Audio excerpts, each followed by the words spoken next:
Let's join Heather and our licensed counselor, John Barberio, as they talk about this week's high leverage practice. Welcome to Little Bits of TLC, the podcast where we explore the dynamic world of education. Join our host, Heather Volchko, as this season we focus on high leverage practices, HLPs. Each episode will examine a different HLP, essential strategies designed to enhance teaching and improve outcomes across various educational settings. These practices focus on collaboration, assessment, social, emotional, behavioral support, and instruction, benefiting all K-12 students. I hope you're ready to be both challenged and inspired, because this season is all about mastering the HLPs. This is Little Bits of TLC. Looking for something that actually fits your life? TLC University is here for that. Each week, we spotlight something different. A webinar with real-world insights, a hangout-style interview, and a hands-on workshop or a Q&A where we answer your questions. It's flexible, it's self-paced, and most come with CEUs. So whether you're looking to grow, reflect, or just listen in, there's something here for you. And it's all in one place. university.thresholdlearning.org. That's where you'll find show notes, professional blogs, a full catalog of ACE-accredited courses, and downloadable resources. It all just keeps growing. So whether you're walking the dog, commuting, or taking a breather between the daily grind, TLC University meets you where you are. Head to university.thresholdlearning.org and check out what's new this week. See you then. Teachers explicitly teach cognitive and metacognitive processing strategies to support memory, attention, and self-regulation of learning. Learning involves not only understanding content, but also using cognitive processes to solve problems, regulate attention, organize thoughts and materials, and monitor one's own thinking. Self-regulation and metacognitive strategy instruction is integrated into lessons on academic content through modeling and explicit instruction. Students learn to monitor and evaluate their performance in relation to explicit goals and make necessary adjustments to improve learning. This week, we're talking about high leverage practice number 14, teaching cognitive and metacognitive strategies to support learning and independence. And I'm super excited for John to be with us because he does this with his students on the regular. So, John, for you in your practice, what does this look like? I think to boil it down and then maybe expand on it, it's just thinking about what you're thinking about, bringing to focus the thoughts that are leading you to act in ways that in a school setting it would be not helpful. And just kind of getting kids and even adults in my practice just to start kind of being aware of the things that are happening, causing our emotions, because we don't usually think about that, right? We usually say, hey, this happened and I felt this way about it. And the example that I always give people is, I'm afraid of spiders. Some people aren't. And it's not because spiders are inherently terrifying, although I would argue they are. But it's about a preconceived notion that I have about them. Let's break it down. Yeah. Are you talking cognition? Or are you talking metacognition? And how are we teaching this? Like it seems like a really complex internal process. Like, what does it look like to actually walk someone through developing those skills? Yeah. Well, I always like having examples. So in the school, students fighting, I would have one of those referrals every single week. Mm-hmm. And one of the first questions I'd have is kind of, asking both sides of the story, what happened? And let's just say one student called another one a name. And so, if I were to ask what happened, they would say, well, she said she called me this name. And so that's why the fight happened. And my goal for that instance is to bring to the focus for this student, well, no, you told yourself something about that. You told yourself people can't speak to me that way, or I have to defend myself, or thoughts like that. And so my goal with students and even working with the teachers as well is to help them understand, well, what were you telling yourself about what she said, right? And trying to break that link between words and violence. And that would be like the cognitive way of thinking about it, which adults don't do that, and even less so kids sometimes. It's not something we're often thought to think about our thoughts, right? Or taught to think about our thoughts, I should say. Yeah, I mean, that's something that our team runs into all the time is a lot of times, as especially classroom professionals, we're trained in curriculum and instruction and learning habits. And if we're aware of kind of that metacognitive aspect of learning, it's typically an application to academics or the content that we are supporting them to learn. We do tend to hit a bit of a barrier when we're working with classroom professionals because sometimes they're not even aware. They've just kind of like come into it and they just sort of intuitively know or think, these ways. And sometimes it's been kind of fun for our team to engage with some of our classroom professionals who are just naturally gifted at kind of walking themselves and walking their students through these things, but they don't like the way you're explaining it.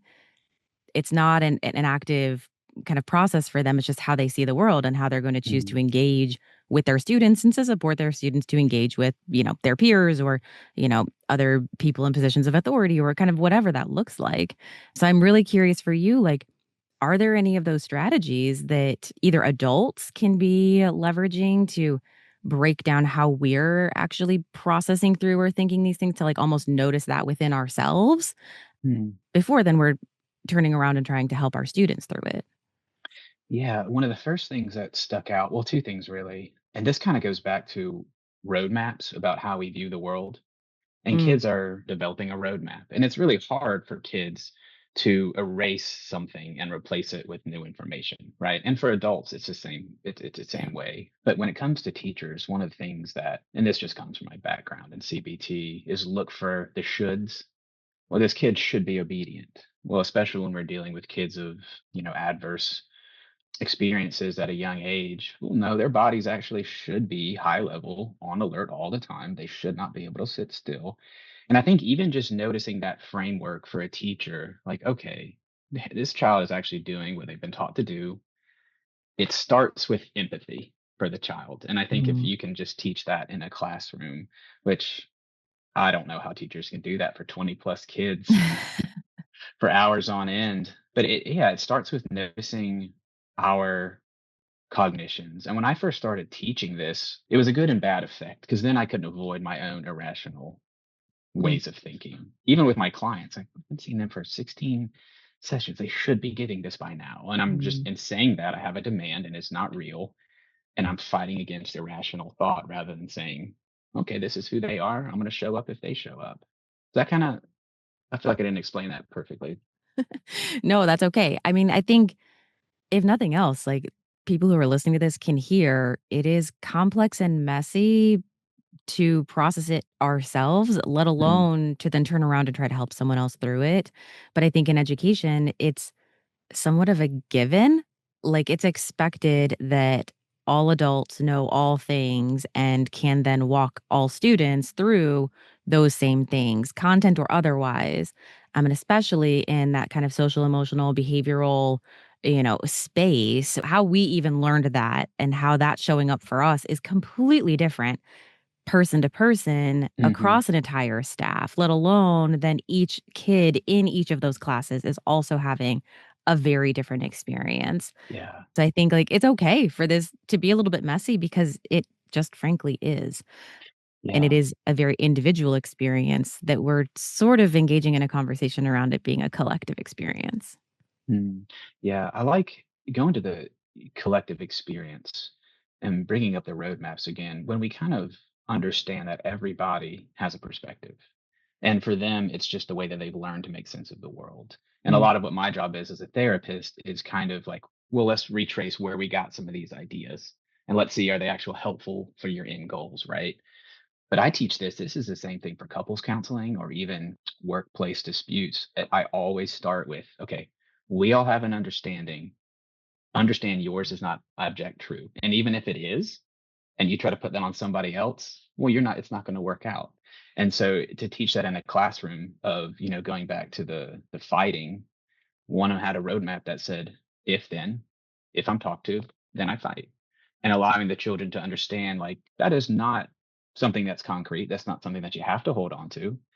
But especially I think it starts, like you said, with helping teachers just become aware. And the best question is, what did you tell yourself about that? Whenever a student's, I'm having a hard time with this test. Okay, well, what are you telling yourself about that? Right. mhm. And if they're saying, well, I'm going to fail, you're going to have a hard time. And just even getting to students, that's one of my favorite things to do. Students who are afraid of, what is it called? Test anxiety. Mhm. What are you telling yourself about that? And then realizing, well, I'm no good. It's too hard. I can't make it. Once we can change that, I love seeing their grades just slowly climb. Yeah. Well, I know we've been talking about what it is.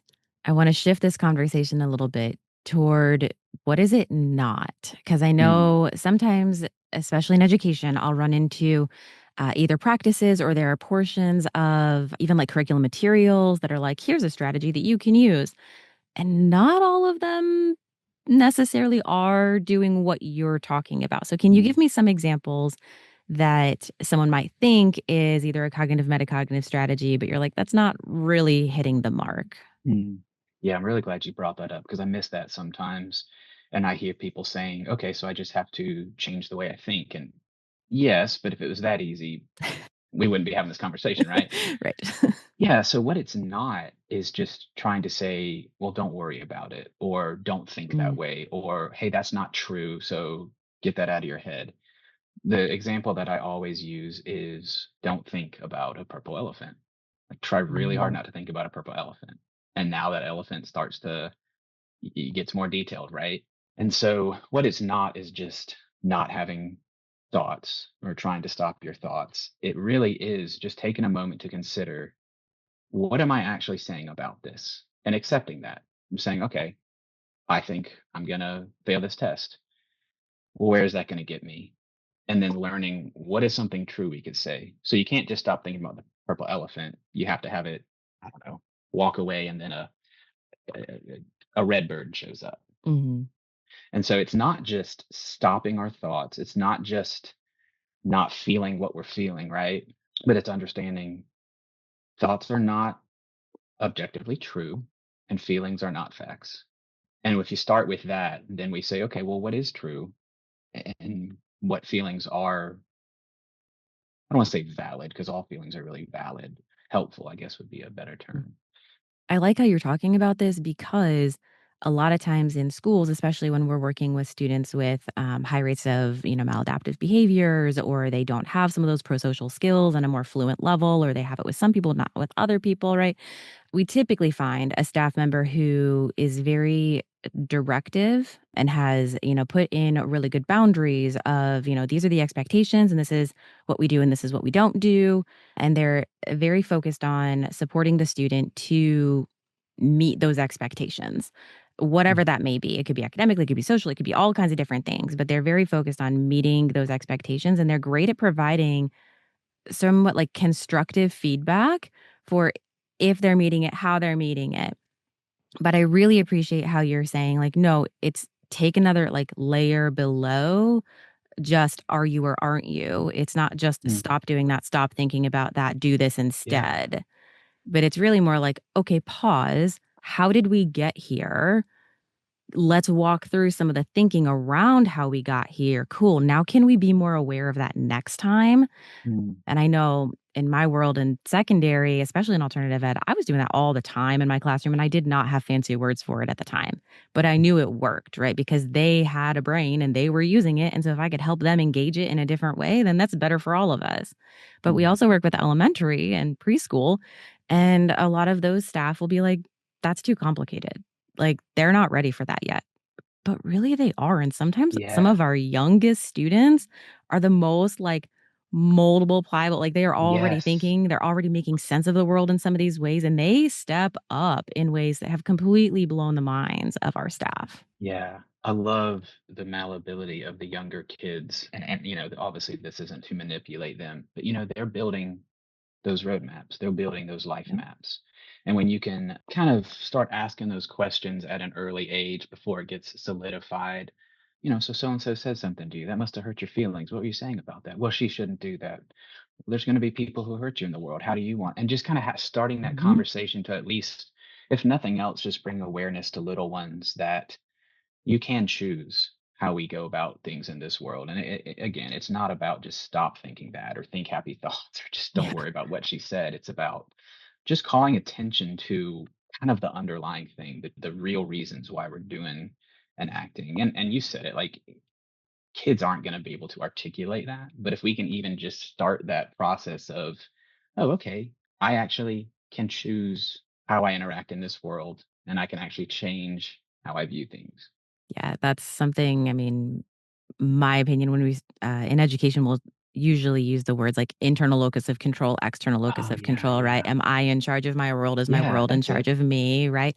And I really love how the way you're talking about metacognitive strategies is really forcing that internal locus.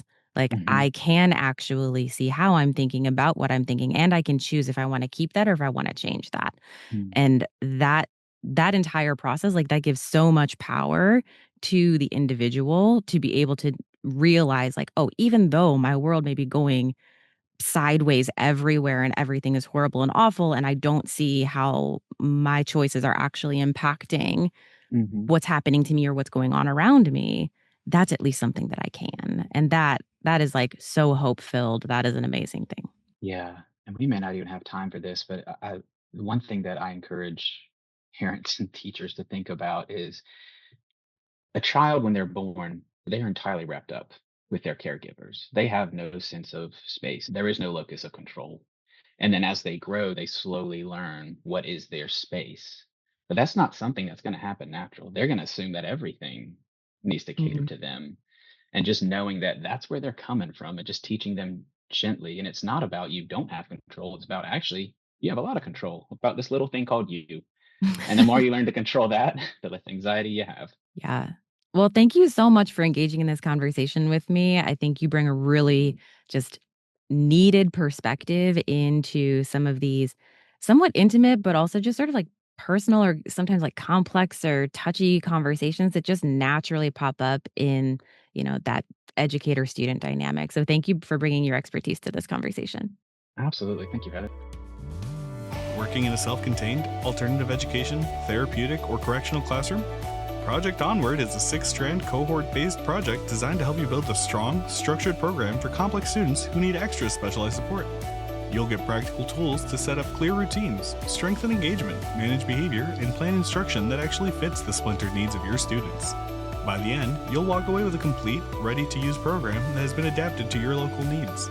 Led by Heather Bolchko, Lathrell Eisler, Jonathan Barbario, and Manny Wasias, Project Onward blends proven strategies with vetted experience, helping you move forward with confidence.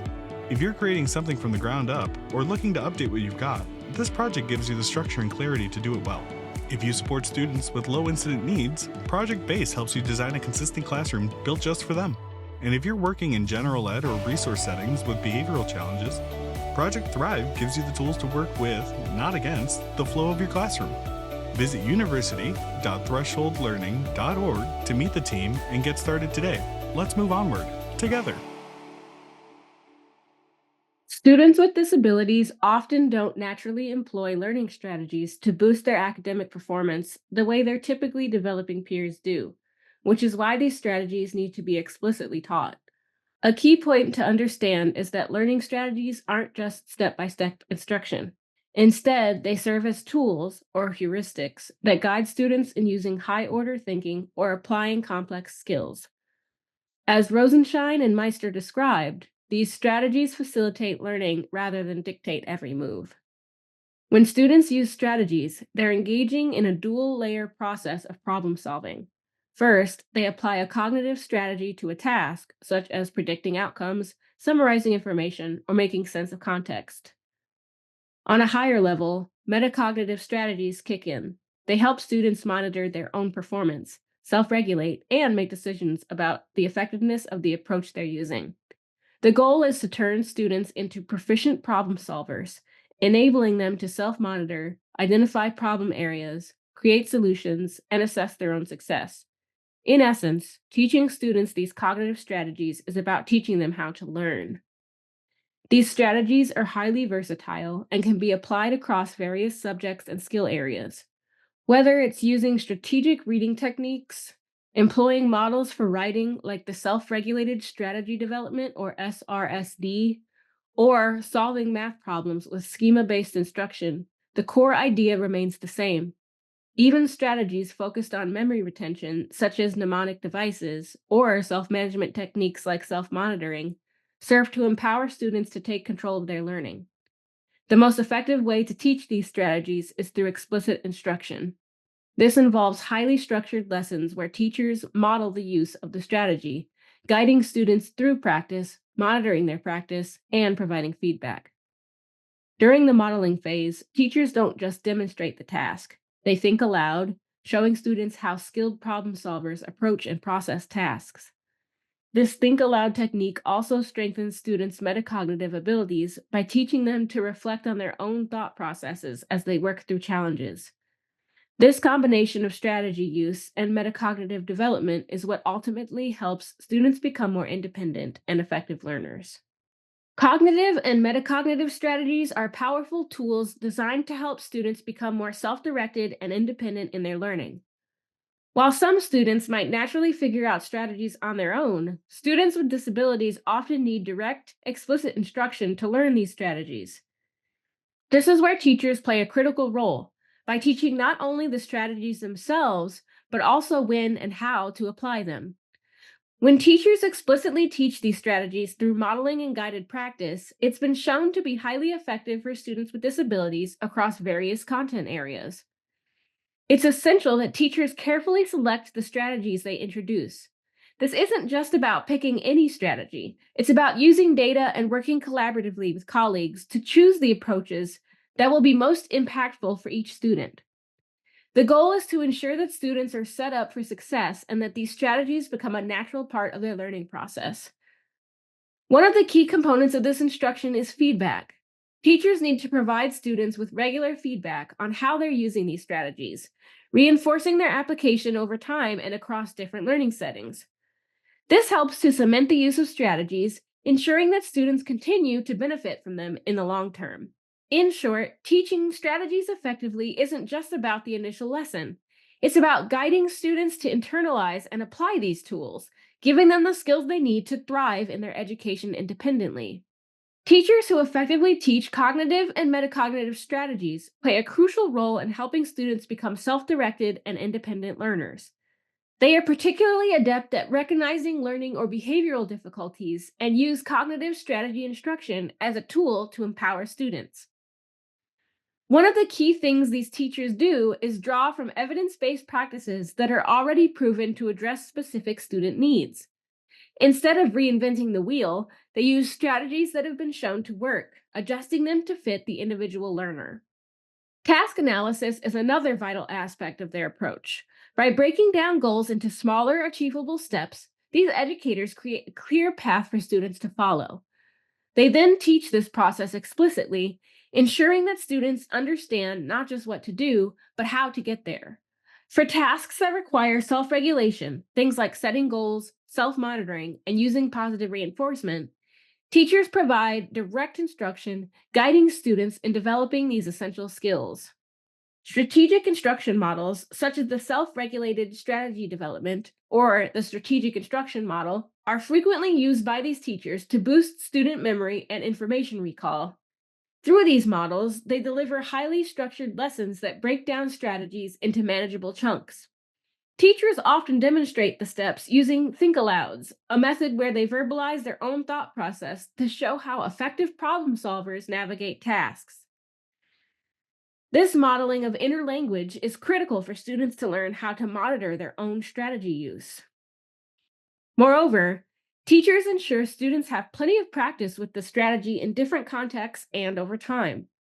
This variety helps students generalize the strategy to new situations, which is key for long term success.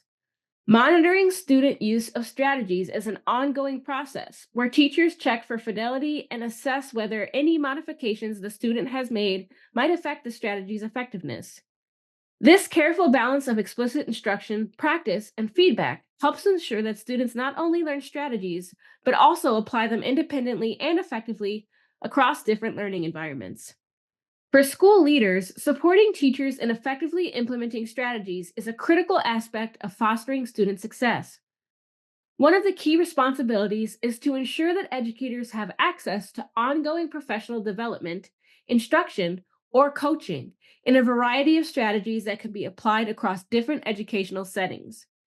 This equips teachers with a broader toolkit to address the diverse needs of their students, helping them implement these strategies in ways that enhance learning outcomes. It's also important for school leaders to actively monitor how teachers are selecting and using these strategies, ensuring that they align with both the students' needs and the grade level curriculum. Feedback here is vital. By providing targeted guidance, leaders can help teachers refine their approach, making sure the strategies chosen are the best fit for the challenges at hand. Additionally, staying on top of the latest research is essential. School leaders should not only keep educators informed about new strategies emerging from research, but also ensure that the necessary supports are in place to help teachers successfully implement these innovative approaches in their classroom. This kind of proactive leadership creates a dynamic learning environment where both teachers and students can thrive.